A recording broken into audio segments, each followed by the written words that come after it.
해야 돼. 아니, 안 걸린다고. 나 네, 안 들어갈, 정로. 아니, 저거 안 걸린다. 잘 보이시나요? 화면이 보이시나요? 그러면 이제 시작하도록 여기서 안 하겠습니다. 돼? 어, 요한복음 강해 1강 이거는 안 되나? 서론이고요. 예수님이 누구신지 믿게 하려는 누구시 믿게 하는 생명의 증언입니다. 우리가 사복음서가 있지만 특별히 요한복음은 예수님이 생명, 영생이란 단어를 굉장히 많이 썼어요. 그래서 예수님이 누구신지 믿고 생명을 얻게 하는 것이다 라고 요한복음 특징이 있습니다. 그래서 이번 강의에 세 가지 목표가 있습니다. 첫 번째는 복음서의 다양성, 마태, 마가, 누가, 요한복음이 어떻게 다양한지를 좀 살펴보려고 해요. 그래서 하나님께서 우리에게 복음서를 네 권이나 주셨는지 그 깊은 섭리를 이해하는 데 목적이 있고요. 목표가 있고요. 두 번째로 요한의 독특한 시선을 살펴보려고 합니다. 공관복음, 즉 마태, 마가, 누가복음과 요한복음의 차이를 통해 요한복음의 영적인 깊이를 파악하려고 하고요. 그리고 세 번째, 강해를 위한 준비를 하려고 합니다. 그래서 설교 시간에 다 다루지 못하는 내용들 중에 요한복음의 저자와 기록 목적, 또 그 요한복음이 쓰였던 그 시대의 배경들을 살펴보면서 우리가 요한복음을 더 깊게 이해하기 위해서 좀 살펴보려고 합니다. 그러면 예수님은 왜 네 편이나 복음서를 주셨을까? 혹시 여러분은 어떻게 생각하세요? 예수님이 왜 마태, 마가, 누가, 요한복음 한 편만 줘도 되는데 왜 네 편이나 주셨을까? 혹시 재강 집사님 생각해 본 적 있으세요? 어, 그, 네 명의 그 저자를 통해서 각자 그 예수님의 그 바라보는 그 시각을 통해서 각자 그 느끼는 대로 그 예수님을 좀 전해주려고 하지 않았나 그 생각을 해봤습니다. 네, 네, 네, 맞습니다.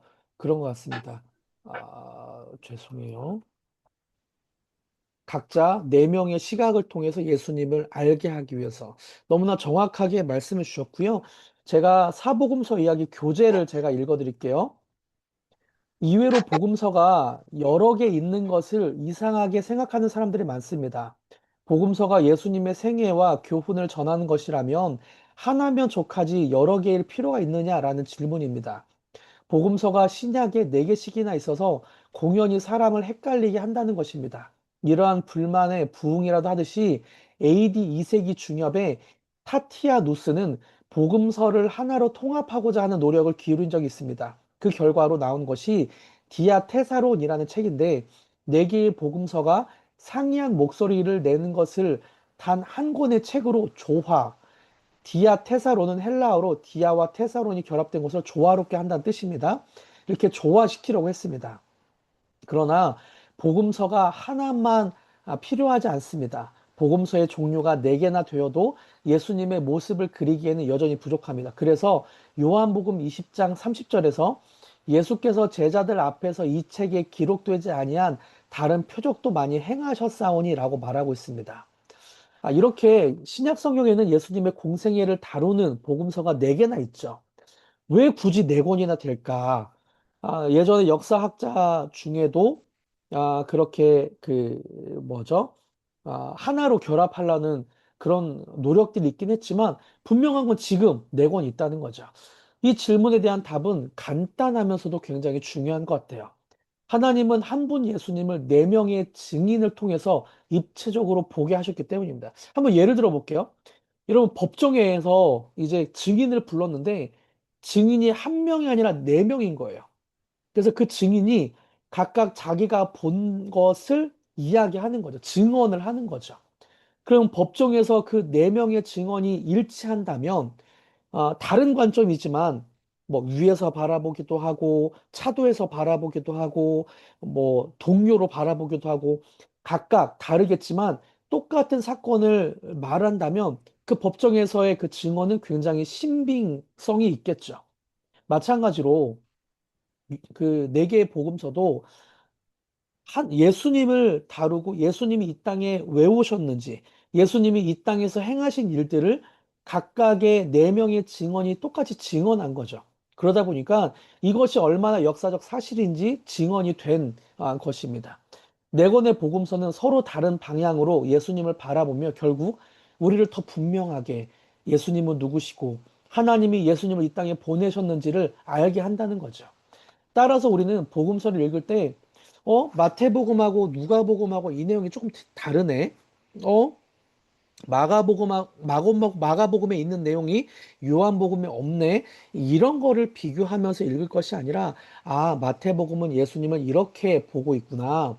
마가복음과 누가복음은 예수님의 이런 모습을 잘 표현하고 있구나. 이렇게 본다면 더 입체적인 예수님을 우리가 그렇게 바라보고 이해할 수 있게 된다는 겁니다. 그럼 마태복음, 마가복음, 누가복음, 요한복음은 누구에게 왜 어떤 관점으로 쓰였는지를 좀 살펴볼게요. 재광 집사님이 우리 톡에도 올려주셨는데요. 너무나 너무나 쉽게 표현해 주신 것 같아요. 이것을 보면서 또 제가 설명을 드릴게요. 예. 마태복음. 마태복음은 누구에게 쓰였는가? 유대인들에게 쓰였습니다. 마태복음의 저자는 마태죠, 마태. 그래서 마태는 자기의 동족인 유대인들에게 마태복음을 썼습니다. 근데 우리가 생각해 보고 싶은 것이 마태가 누굴까요? 여러분 혹시 마태 성경에 기억나는 어떤 그런 스토리나 뭐 그런 게 있을까요? 자유롭게 대답해 주시면 감사하겠습니다.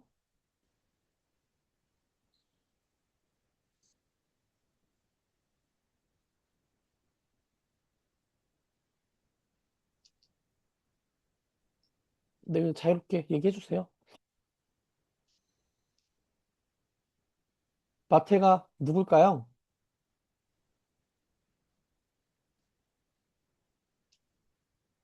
다들, 무음으로 해두셨군요. 제가 몰랐어요. 화면만 오느라고. 네. 효미 전사님, 마태가 혹시 아시는 거 있으면 좀 말씀해 주시면. 네. 마태가 세리였죠, 세리. 세리, 세리, 맞아. 네. 세리, 세리. 예, 세리였죠. 그러니까, 그리고 마태의 또 다른 이름이 레위입니다, 레위. 네. 이름이 레위인지 아니면 레위 지파였고 제사장 족속이었는지는 정확하게 역사학자들은 그거를 밝혀주고 있진 않아요. 근데 분명한 건 아버지가 마태의 이름을 레위라고 지어줄 정도로 이 마태가 어떻게 자라갔으면 좋겠는지 그게 이름에 보여지죠. 이 사람이 제사장 가문에서 또는 하나님을 섬기는 사람으로 자랐으면 좋겠다. 그래서 그 이름을 레위라고 지어 주었던 것을 볼 수 있습니다. 그러다 보니까 두 개를 접목해서 한번 생각해 보면 마태는 레위라는 이름을 갖고 있지만 세리인 거예요. 동족의 세금을 걷고 동족에게 비난을 받으면서 살았던 사람. 그러다 보니까 그 마음에는 뭔가 모르는 동족에 대한 아픔 또는 내가 이렇게 사는 게 맞는 건가? 라는 생각이 많이 있었겠죠. 그러다 보니까 마태에게 중요한 것은 동족이었습니다. 동족. 그래서 유대인들, 동족을 위해서 마태복음 썼어요. 아, 마태가 유대인이었고 또 어린 시절 그렇게 아버지에게 신앙교육을 잘 받았던 것 같아요. 그래서 구약에 나오는 절기나 율법에 대해서도 굉장히 빠삭하게 잘 알았던 것 같아요. 그래서 마태복음의 내용들을 많이 보면 구약에 나오는 그 구약 성경에 나오는 내용들이 어떻게 성취가 됐는지 신약에서 예수님을 통해서 어떻게 성취가 됐는지를 많이 보여줍니다. 그리고 마태복음 1장이 어떻게 시작되죠? 마태복음 1장이 족보가 14대, 14대, 14대로 나오죠. 그것은 유대인들이 굉장히 중요한 사람들을 기록을 할 때 이 사람이 어디에 족보에서 왔는지를 중요하게 보기 때문에 족보를 넣은 겁니다. 예수 그리스도는 유대인 중에 유대인이고 그는 다윗의 혈통이고 그리고 그는 14대, 14대, 14대 우리의 왕으로 오셨다. 그것을 증명하기라도 하듯이 예수님의 족보를 1장에서 보여주고 있는 겁니다. 그래서 마태복음에서는 예언이 이루어졌다. 말씀이 이루어졌다. 이런 내용들이 굉장히 많이 나와요. 성취에 대한 기록들이 반복되고 굉장히 많이 나옵니다. 그래서 마태복음은 유대인들이 그토록 기다리고 있는 진정한 메시아, 약속의 왕이신 예수님에 대해서 말씀하고 있죠. 강조는 성취고 족보로 시작하고 약속의 왕, 구약에서 기다리고 있는 유대인들이 정말 기다리고 있는 왕이 누구냐? 예수다라고 증거하고 있는 거죠. 반면에 마가복음을 쓴 사람이 누굴까요? 소리 다 켜놔도 괜찮습니다. 다 켜놓으셔도 됩니다. 혼자 강의하면 지루하잖아요. 같이 얘기하면서 하시죠. 유리 사모님, 마가복음의 저자가 누굴까요?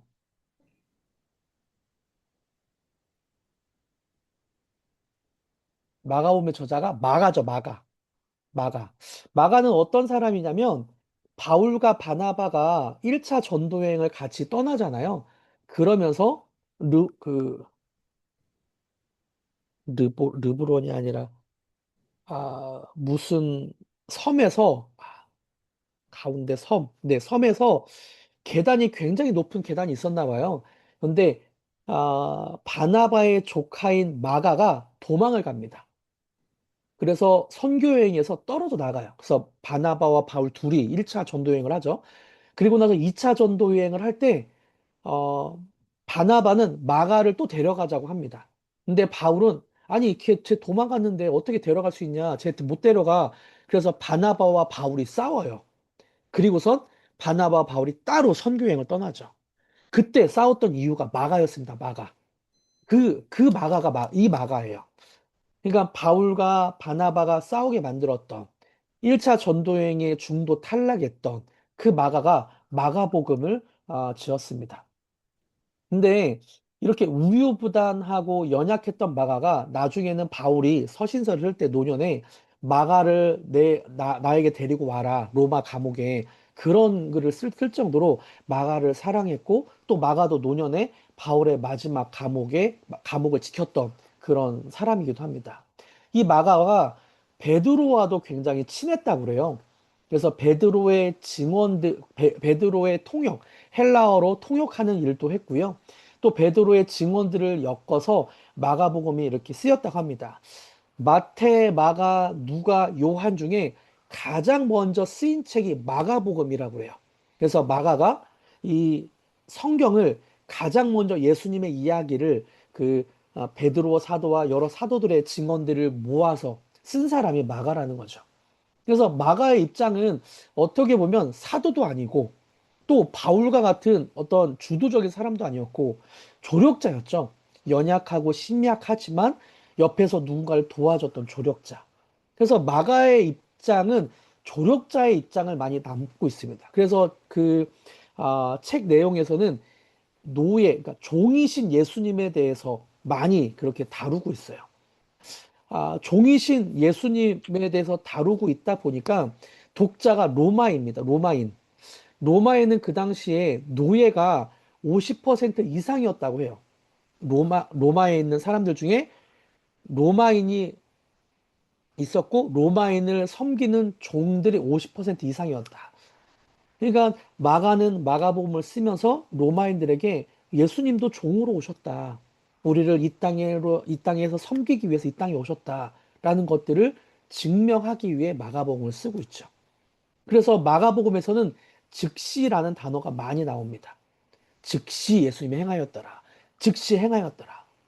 종의 미덕이 주인이 시키는 대로 즉시 하는 거잖아요. 그러니까 종이신 예수님은 즉시 계속 하는 거예요. 그리고 마가복음은 템포가 굉장히 빠릅니다. 이 얘기했다가 바로 다음 얘기 진행됐다가 바로 다음 얘기 진행됐다 이렇게 해요. 그리고 마가복음은 또 짧아요. 16장밖에 없죠. 그래서 사복음서 중에 가장 짧게 그 성경을 읽고 싶은 분은 마가복음을 먼저 읽으라고 이야기도 합니다. 스토리도 되게 스피디하게 진행이 되고 짧아서 마가복음을 읽으면 빨리빨리 진행이 되는 것 같습니다. 내용은 종으로 오신 예수님, 섬기는 종으로 오신 예수님에 대해서 말하고 있죠. 누가복음을 기록한 사람은 누구일까요? 네, 누가죠. 누가복음은 누가 기록했을까? 누가가 기록했습니다. 누가의 직업은 의사였습니다. 의사. 그리고 동시에 역사가이기도 했죠. 바울과 함께 2차 전도여행, 3차 전도여행이 바울의 주치의로서 계속 함께 했던 사람, 그 사람이 바로 누가였던 거죠. 그래서 누가는 바울과 함께 전도 여행을 하면서 그것을 기술을 하고 또 그것들을 모아가지고 사도행전을 집필하기도 했습니다. 그래서 누가는 누가복음과 사도행전 두 권을 집필했습니다. 누가는 누가복음을 누구에게 썼는가? 헬라인에게 썼습니다. 그래서 헬라어로 썼고 이방 민족 사람들이 읽으면 좋겠는 그런 메시지로 썼어요. 음, 그래서 아, 누가는 의사이면서 역사가이기도 해서 사람을 잘 이해했습니다. 사람의 몸, 사람의 생각, 그리고 꼼꼼해서 역사가로서 잘 꼼꼼하게 잘 짜여진 것들을 잘 썼죠. 그래서 이런 것들을 헬라인에게 했습니다. 그래서 헬라 철학에 대한 내용도 많이 있고요. 그리고 그 안에 담긴 어떤 헬라인들에게 예수님이 어떤 분인지를 보여주는 것들이 많이 있습니다. 어찌 보면 그 당시에 그 가이사, 로마의 황제를 가이사라고 하고 태양신이라고 얘기했거든요. 그러니까 로마인들에게 헬라인들에게 그 누가는 말하는 거죠. 너희가 섬기는 가이사가 진짜 신이 아니고 하나님의 아들, 인간의 아들이신 예수님이 진짜 신이다. 그것들을 보여주고 있습니다. 예수님의 인성과 신성에 대해서 예수님은 하늘에 계신 분일 뿐만 아니라 이 땅에 오셔서 우리와 같은 인간이셨다. 그런 것들을 강조하고 있습니다. 누가복음의 특징은 처음부터 족보로 시작해서 태어나는 그것들도 지금 하고 있고요. 또 나심부터 시작해서 끝까지 예수님의 다시 오심까지 올라가심까지 전해주고 있습니다. 아, 누가복음에는 어떤 애정과 국률, 뭐 잃은 동전의 비유, 잃어버린 아들의 비유, 잃은 양의 비유 이런 것들이 많이 나와요. 그런 이유가 어찌 보면 누가도 헬라파 유대인으로서 잃어버린 사람들 또 하나님을 정말 믿었으면 좋겠는 그런 사람들을 위해서 누가복음이 집필되었다. 그런 이야기를 하기도 합니다. 그러면 우리가 살펴보게 될 요한복음. 요한복음은 누가 썼을까요? 네, 요한이 썼죠. 요한이 썼습니다. 요한은 기억나는 게 혹시 있으실까요? 요한이 어떤 인물인지 성경에서 유리 사모님 마이크 켜주셔도 됩니다.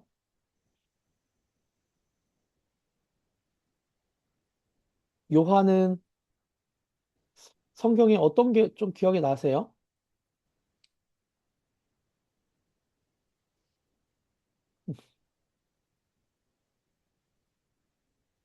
요- 십자가와 끝까지 함께 했던 제자. 네, 맞습니다. 예수님을 사랑하고 예수님이 사랑했던 제자. 그래서 십자가에서 옆에서 끝까지 같이 있었던 그런 제자. 유리 사모님 혹시 요한 하면은 생각나는 게 뭐가 있을까요? 네요. 예수님, 사도요. 사도 요한, 그쵸. 사도 요한도 생각나죠. 아, 예수님의 수제자, 12제자가 있지만, 그리고 500여 형제가 있지만, 그리고 마가의 다락방에 120 문도가 있지만, 그럼에도 불구하고 예수님께서 딱 3명, 어디든 함께 다녔던 그 제자 중에 한 명. 또, 요한의 별명이 있죠. 그래, 별명이. 우리 아들. 우레의 아들, 야고보와 함께 우레의 아들. 이게 번개, 천둥번개 이런 뜻이거든요. 그러니까 요한이 굉장히 성격이 불같았던 사람인 것 같아요. 그래서 예수님이 뭐 소돔과 벳세다야 고라시나 너희가 뭐 이렇게 하니까 아니다. 갈릴리 지방에서 예수님의 기적을 많이 행했지만 안 받아들이니까 그 요한이 그런 얘기합니다. 예수님 여기 불바다 내려가지고요 이 고울을 당장 불태워 버리시죠. 뭐 이런 얘기를 해요. 예수님 받아들이지 않자. 그러니까 그렇게 좀 불같은, 성격이 불같은 사람이었던 것 같아요. 근데 또 다른 요한의 별명은 사랑의 사도라고 이야기하기도 하죠. 그래서 요한이 말년까지 사역했던 곳이 에베소 교회거든요. 에베소 교회에서 설교를 할 때 항상 여러분 사랑하십시오 이렇게 한다는 거예요. 그래서 성도들이 얘기했대요. 요한 사도님, 맨날 사도님은 사랑하라고밖에 할 말이 없습니까? 좀 예수님의 다른 얘기도 좀 하십시오. 그러니까 요한 사도가 성경이 사랑을 이야기하고 예수님도 사랑하러만 이야기하는데 내가 어찌 딴 얘기를 할 수 있겠습니까? 여러분 사랑하십시오. 이렇게 하고 그 강단을 내려왔다고 합니다. 그러니까 어찌 보면은 요한은 계속해서 사랑만을 고집하고 성도가 사랑하길 굉장히 그렇게 마음 터져라 외쳤던 사람이죠. 그러다 보니까 요한 1, 2, 3서를 쓰면서 여러분이 어떻게 사랑했으면 좋겠는지 목회서신을 쓰기도 하고 또 요한계시록을 쓰면서 사랑하는 예수님이 이 마지막 때에 어떻게 이 세상을 멸하실지 그리고 이 세상에 예수님이 다시 어떻게 오실지 그것들을 사랑하는 예수님을 그리면서 요한계시록을 쓰기도 하고 별명이 사랑의 사도입니다. 어찌 보면 안 해도 알겠지만 제가 어렸을 때는 좀 이렇게 성격이 불같고 쌈닭이었습니다. 하지만 지금은 유리 사모님 사랑의 사도로 저도 많이 변화된 모습이 보이죠? 네. 맞다고, 맞다고 합니다. 어쨌든 요한복음 요한이 썼습니다. 어떤 사람에게 썼는가? 모든 사람에게 썼어요. 헬라인이나 유대인이나 로마이나 모든 사람에게 누구든지 믿었으면 좋겠는 마음에 쓴 거죠. 특정한 계층이 아니라 특정한 직업을 갖고 있는 사람이 아니라 특정한 족보를 갖고 있는 사람이라 누구든지. 그래서 요한복음의 특징을 보면 요한복음 1장 1절이 태초에 말씀이 계시니라. 이 말씀이 하나님과 함께 계셨으니 곧 하나님이라. 이 단어가 굉장히 복합적이에요. 생각해 보면 태초에 말씀이 계시니라를 뭐 믿는 사람 입장에서 보면 이 구절은 창세기와 연결이 된다라고 생각할 수 있잖아요. 창세기 1장 1절. 뭐죠? 갑자기 기억이 태초에 말씀해 말씀이 계시니란가요? 어휴, 머리가 애초에 좀 하나님이 천지를 창조하시니라. 맞아요, 맞아요. 주시다. 태초에 하나님이 천지를 창조하시니라. 이게 요한복음과 뭔가 매치가 되는 것 같아요. 태초에 말씀이 계시니라. 그런데 놀랍게도 요한복음의 태초에 말씀이 계신 이 말씀을 로고스라는 헬라어를 쓰고 있거든요. 이 로고스는 헬라인들이 추구하는 단어입니다. 헬라인들은 우리가 눈으로 보는 세계 말고 이데아, 우리가 눈으로 보지 못하는 세계가 있다. 그 세계는 로고스로 돼 있다라고 표현을 하거든요. 그래서 우리가 그 로고스를 이해할 때, 우리 표현을 하면 천국에 간다. 아니면 깊은 깨달음을 얻는다. 뭐 이렇게 표현을 합니다. 그러니까, 요한은 태초에 하나님이 천지를 창조하시니라 유대인의 입장과 헬라인, 로고스의 개념을 결합한 거예요. 그래서 유대인이든 헬라인이든 너희들이 추구한 거 이거지. 여기에 진짜 하나님이 계셔. 너희들이 신이라고 생각하는 것, 너희들이 진짜 깨달음, 진리라고 생각하는 거, 생각하고 있지? 여기에 진짜가 있어. 라고 민족에게, 두 부류의 사람들에게 증거하고 있는 거죠. 이런 것처럼 요한복음에는 유대인들의 읽어도 정말 그렇구나라는 유대 풍습이나 유대인의 어떤 절기나 이런 것들도 많이 나오기도 하고 또 헬라인이 읽어도 와 이거는 정말 어떤 로고스를 담고 있고 진리를 담고 있구나라는 것들이 많이 녹여져 있다는 겁니다. 그래서 요한복음은 모든 사람에게 쓰고 있고요. 그 강조는 예수님의 신성, 영생, 믿음입니다. 제가 예전에도 요한복음을 가지고 우리 교회에서 설교했던 적이 있는데, 에고에이미라고 설교했던 적이 있는데요. 요한복음에는 마태, 마가, 누가복음에 나오지 않는 아주 특별한 어떤 예수님의 자기 선언이 있어요. 이거를 신학용어로 에고에이미라고 합니다. 나는 무엇 무엇이다. 예수님은 마테마가 누가에 내가 누구라고 설명하진 않아요. 다만 하나님 나라를 설명하고 하나님이 어떤 분인지를 설명하고 자신이 이 땅에서 어떤 일을 할 것인지 어떻게 십자가를 지고 부활할 것인지를 설명을 하지 내가 누구다 이런 얘기를 하지 않습니다. 근데 요한복음에서 특별히 나는 부활이요 생명이다. 나는 포도나무다. 나는 길이요 진리요 생명이다. 이런 것들을 예수님이 말씀하신다는 거예요. 그래서 요한복음에 예수님은 자기 선언, 내가 누구인지를 계속 설명해 주고 있습니다. 그리고 요한복음에서는 마태, 마가, 누가복음에서 썼던 기적이라는 표현을 표적이란 단어를 써요. 표적. 그러니까 기적과 표적은 다른 단어죠. 기적은 우리가 일상생활에서 많이 볼 수 없는 그런 것들을 기적이라고 한다면 표적은 표지판과 같은 느낌입니다. 어떤 것들을 가리키기 위해서 어, 기이한 일을 행하는 것. 이게 표적이라는 거예요. 그래서 요한복음에서는 표적이란 단어를 씁니다. 그 표적을 7가지를 성경에서는 말하고 있어요.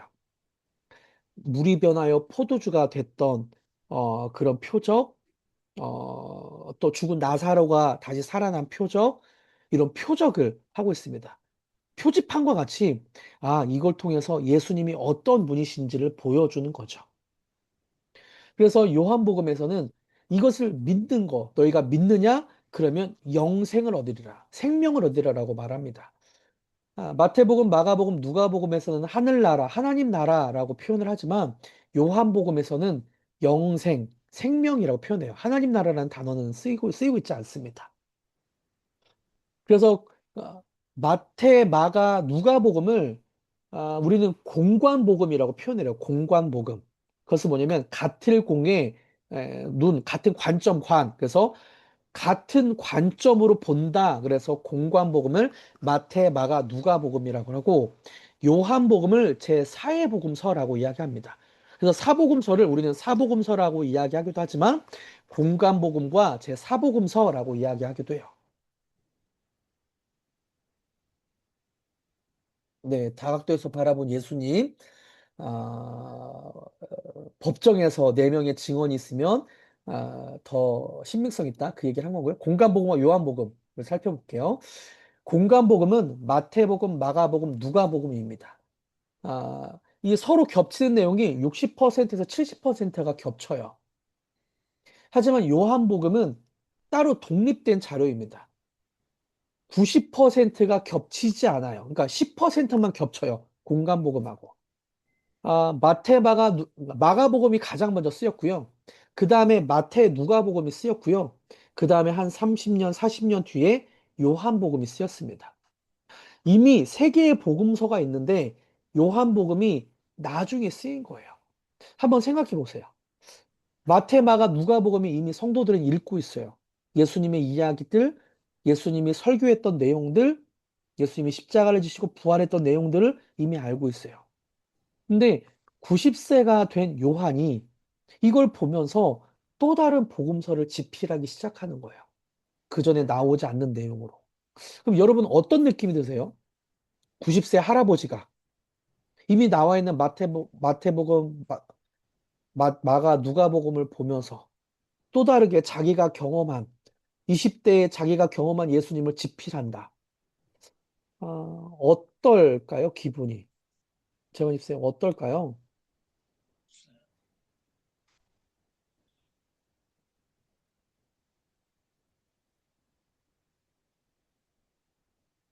재원님 쌤 어떨까요? 까지는 아직 생각을 안 해봤습니다. 네, 생각을 안 해봐서. 네. 유리 사모님 혹시 뭐 정답이 있는 건 아니에요. 그냥 상상해보자는 이야기입니다. 90세 요한이 쓰는 느낌이요? 네네. 어, 더 간절했을 것 같아요. 어떤 자기가, 것들이 간절했을까요? 내가 경험한 예수님에 대해서 사람들에게 알려줘야 된다는 그런 간절함, 네, 나이가 좀 들었으니까, 어, 그렇죠. 그런 간절함이 더 있지 않았을까? 네, 사도들은 다 순교당했잖아요. 근데 요한만 순교당하지 않았어요. 음, 90세까지 살았죠.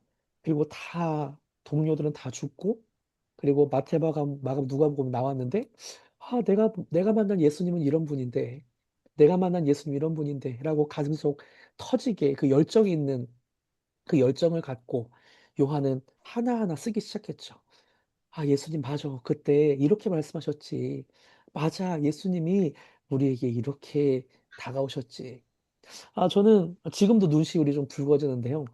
요한의 마음을 생각을 하면, 와, 그 노년에, 우리나라에서도 60대, 70대 은퇴를 하잖아요. 힘이 없다고 은퇴를 하고, 이제는 열정이 없다고 은퇴를 하고 하는데, 90세가 되어서 그 예수님을 사람들에게 더 알리고 싶어서, 사람들에게 정말 더 이렇게 알려주고 싶어서 그 열정이 넘쳐서 90세의 노인이 성경을 집필하는 그 마음이 좀 뭉클뭉클하기도 합니다.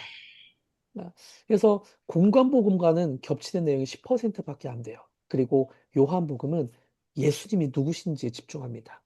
예수님의 말씀, 예수님이 하신 일, 이런 것도 나오긴 하지만 이것보다 더 중요하게 예수님이 누구시냐, 내가 만난 예수님이 누구냐, 거기에 더 집중하고 있다는 거죠.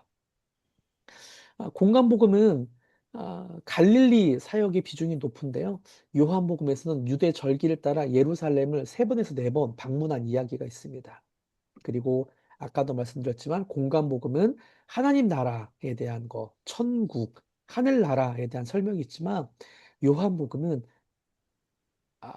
긴 강화 신적인 그 몇 번의 만남을 통해서 정말 예수님이 내가 누구인지를 설명해요. 니고데모와의 대화, 사마리아 여인과의 대화, 아, 또, 아, 네, 어쨌든 이런 만남들을 통해서 예수님이 진짜 누구인지, 거듭난 사람이 누구인지 이런 것들을 알려주고 있죠.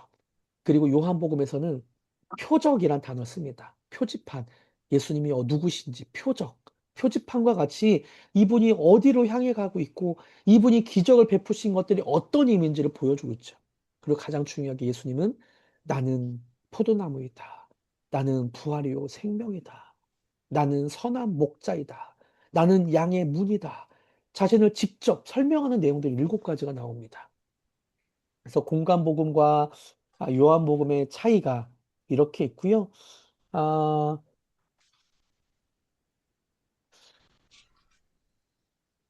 공간복음은 예수님의 사역을 중심으로 예수님의 길을 보여주고 요한복음은 예수님의 정체성을 중심으로 예수님이 누구신지를 드러냅니다. 또 이렇게 말할 수 있습니다.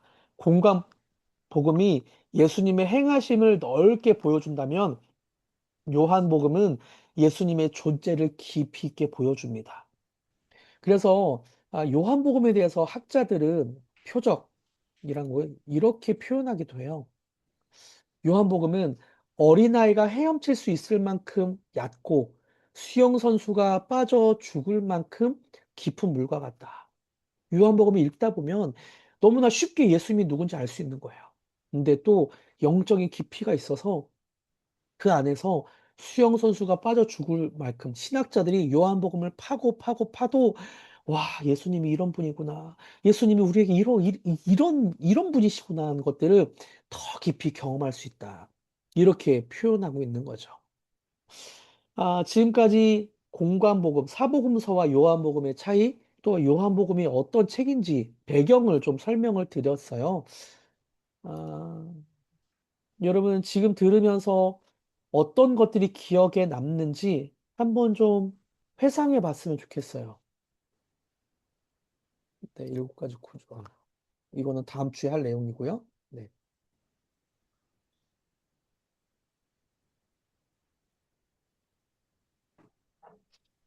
아, 뭐 긴 내용, 길면 길고 짧으면 짧은 내용 한 30분 넘게 좀 했는데요. 함께 어떤 내용이 좀 기억에 남는지 좀 한번 나눠볼 수 있을까요? 경영 사모님 보여주셨는데 경영 사모님이 좀 얘기를 해줄 수 있을까요?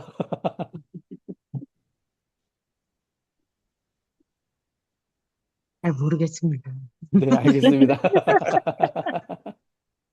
유리 사모님, 그러면 어, 저는 그러니까 요한복음에 대해서 이렇게 좀 이게 마태, 마가, 누가, 요한이 그냥 하나의 뭐라 그래 세트로 좀 생각을 했었었는데 이렇게 좀 구분해서 들으니까 조금 요한복음에 대한 요한 저자에 대해 또 생각을 할 수 있게 됐고 정말 이 사람이 예수님이 누구신지 계속 알리려고 한 그 사람의 마음이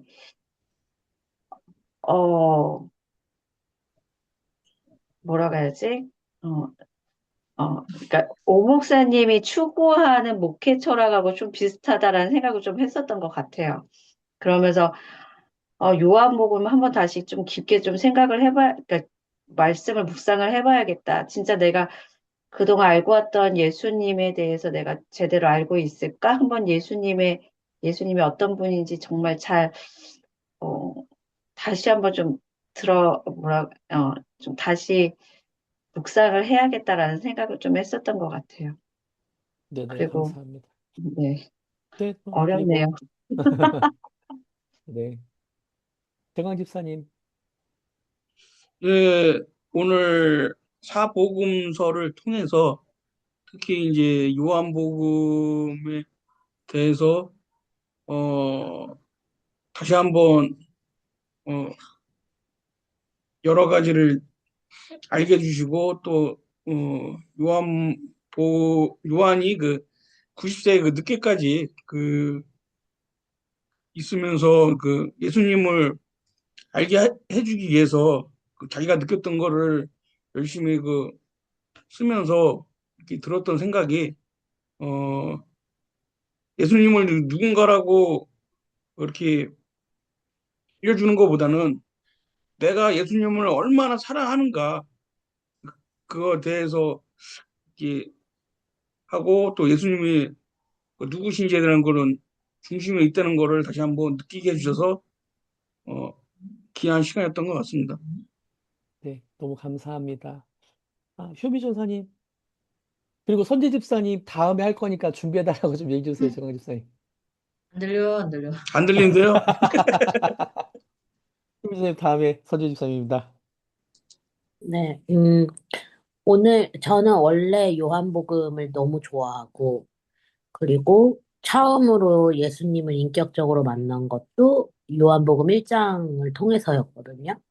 그런데 이제 그래서 제 머릿속에 이제 사도 요한이나 요한복음, 뭐 요한 1, 2, 3, 4 이렇게 딱 하면 제일 떠오르는 키워드가 사랑이었어요. 근데 오늘 이제 새롭게 다가왔던 거, 맞다, 요한의 별명이 우레의 아들이었으니까 다시 새롭게 다가오더라고요. 근데 우레의 아들이라는 별명을 가진 사람이 그 예수 그리스도의 사랑을 만나기까지의 그 과정이 어땠을까? 그리고 그 사람, 그러니까 우레의 아들이 사랑의 이 복음을 전하는 그 사역자가 되기까지 그 사람 안에서 이렇게 체화돼서 녹여진 어, 어떤 순간엔 자기 부인의 순간도 있었을 거고, 그리고 그 과정을 통해서 더 깊이 인격적으로 만난 그 요한이 만난 사랑의 예수님이 너무, 음, 그래서 더 와닿는구나라는 생각을 했던 것 같아요. 이게 단순히 어떤 사랑이라는 그 단어 자체보다, 예, 그 안에 그 깊이가 결국은 요한이 자신의 그 우레와 같은 그것보다 더 크신 사랑의 하나님을, 사랑의 그 예수님을 만난 게 오늘 우리에게 전해지는 거구나, 이런 생각을 하면서 좀 새로웠던 것 같습니다. 네, 너무 감사합니다. 좋습니다. 선재 집사님. 그 다음이 아니었어? 오늘이었어?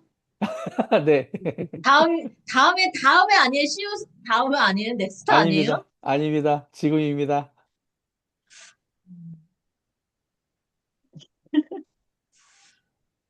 패스.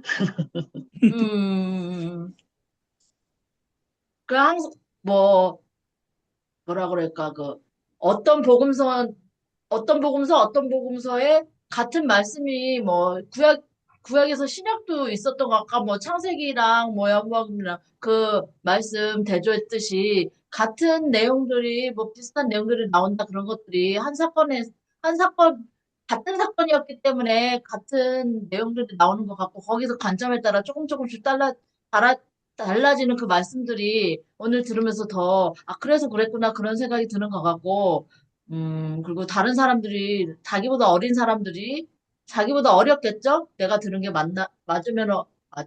맞으면 어렸다고 생각되는 것 같은데, 그 어린 사람들이 했던 말들이나 썼던 글들이나 보면서 뭐 그때 당시에 90이 지금 90은 아니겠지만 다 이제 많은 걸 겪어보고 살아보고 그 관점에서 보면서 그 사람들 어떻게 보면서 그 글들을 어떻게 생각했을까 뭐 그런 것도 궁금했던 것 같고 그런 그 요한보다 젊은 사람들 어린 사람들이 했던 말씀들 그런 관점에서 쓴 복음서들도 있는 것이고 이 나이 먹고 많은 거를 본 다음에 겪어본 것들을 해주는 얘기들이 있어서 좀 다행이라는 생각도 들고 좋은 것 같아요. 요한복음이.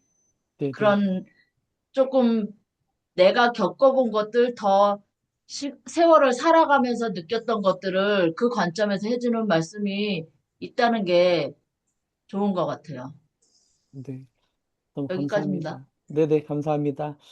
내일도 설교를 하겠지만, 사실은 우리가 무언가를 안다라고 할 때 정보를 아는 것뿐만 아니라 인격적으로 경험하고 이렇게 체험한 것을 안다고 표현을 하잖아요. 뭐 예를 들어서 SNS에 뭐 연예인들이 뭐 밥을 먹었다, 어디를 갔다. 나 그 사람 알아, 거기 간 거 알아. 라고 하는 건 정보만 아는 거고, 우리가 가족의 눈빛 하나, 숨소리 하나 들어도, 저 사람 뭔가 좀 불편한데? 뭔가 화나 있나? 이런 걸 아는 거와는 다른 개념이잖아요. 마찬가지로 요한은 예수님을 SNS에 연예인을 알듯이 알았던 건 아닌 것 같아요. 예수님의 숨소리를 듣고 예수님의 행동과 말을 보고 정말 친밀하게 사랑을 나눴던 사람이죠. 그 사람이 요한복음에서 자기가 만난 예수님, 경험한 예수님을 들려주고 있습니다. 이 요한의 예수님이 우리 예수님 되었으면 좋겠어요. 우리도 예수님과 친밀하게 호흡하고 말을 나누고 경험하면서 예수님이 내 예수님입니다. 그렇게 요한복음이 강해되는 그 시간 동안 점점 경험해가는 저와 여러분 되었으면 좋겠습니다. 정원이 한마디 해도 괜찮아요? 사모님? 영어로 한마디 해봐. 정원이 같이 얘기하고 싶어서 어떤 얘기하고 싶어? 모르겠어. 모르겠어. 네. 경연 사모님도 또 들으면서 혹시나 생각나는 거 있으면 한마디 해주시죠. 요한이 90세에 썼다니까 한 번 더 읽어봐야 되겠네요. 노인의 관점에 대해서. 노인의 관점에서. 네네. 알겠습니다. 그러면 오늘은 여기까지 하고 딱 50분 정도 된 것 같고요. 이렇게 50분에서 1시간 정도 나눔까지 해서 마치도록 하겠습니다. 다음 주에 이제 요한복음의 구조와 요한이 어떤 인물이고 요한복음의 그 왜 썼는지 또 요한복음의 중요한 키워드는 무엇인지를 좀 함께 나누겠습니다. 오늘은 재광 집사님 마무리 기도 해주시면 감사하겠습니다. 어? 하나님 아버지 감사합니다. 한 주간도 지켜주시고 저희들 이렇게 이렇게 함께 모여서 사복음서를 통해서 특히 요한복음에 대해서 다시 한번 저희들이 어, 생각하고 또 알게 해주신 은혜 진심으로 감사드립니다. 네. 저희들이 더욱더 요한복음에 대해서 다시 한번 어, 깊이 읽음을 통해서 또 새롭게 또 느껴지게 해주시고 그걸 통해서 서로 나눌 수 있는 또 은혜의 시간을 낼 수 있도록 도와주시고 내일도 주일 예배 시간에 함께 건강한 모습으로 볼 수 있게 하여 주시고 평안한 밤 될 수 있도록 하나님께서 인도하여 주시옵소서. 모든 걸 감사드리며 사랑 많으신 예수님의 이름으로 기도드렸습니다. 아멘. 아멘. 감사합니다. 그 광고 한 가지만 드리면, 잠깐만요. 광고 한 가지만 드리면, 내일 예배 마치고 후주 하잖아요. 바이올린하고 후주 한 다음에 요한복음 1장을 통독을 틀어 드릴 거예요. 그러면 그때는 그냥 자연스럽게 요한복음 1장을 읽으셔도 되고 아니면 들으시면서 요한복음에 담긴 내용들을 좀 묵상했으면 좋겠습니다. 그리고 나서 뭐 그 자리에서 한 5분이던 기도하셔도 좋고요. 그리고 나오셔서 식사하는 걸로 하겠습니다. 네, 여기까지 하겠습니다. 너무 수고 많으셨습니다. 예, 내일 수고하셨습니다. 뵙겠습니다. 들어가세요. 네. 감사합니다. 네, 들어가세요.